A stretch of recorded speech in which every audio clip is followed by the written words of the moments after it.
Assalomu alaykum aziz kitobxon. 20-asrda o'zbek adabiyoti yana bir yangi adabiy janr, roman janri bilan boyidi. Abdulla Qodiriyning O'tgan kunlar romani bilan adabiyotimizga kirib kelgan bu janrni keyinchalik Qodiriy va Cho'lponlar otilib, asarlari ham qatag'on etilgandan keyin saqlab qolish va shu janrda yangi asarlar yaratish mas'uliyati Oybek zimmasiga tushdi.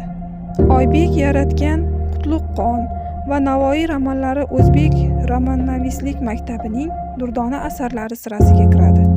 Shu narsa e'tiborga molikki, Oybek sevdigi Navoiyga bag'ishlangan she'rlari, dostoni, romani va ilmiy maqolalari yozish bilangina kifoyalanib qolmadi.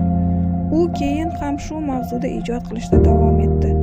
U umrining so'nggi kunlarida Bola Alisher qissasini, o'zbek xalq ertagi asosida esa Guli va Navoiy dostonini yozib, Navoiy romanidagi ba'zi bir kemtiklarni to'ldirdi va ulug' shoirning muborak xotirasi oldidagi shogirdlik burchini sharaf bilan bajardi. 21-asrda ulg'ayib borayotgan kitobxonlar ulug' adibning Navoiy romanini ota-onalari singari sevib o'qiydilar deb umid qilamiz.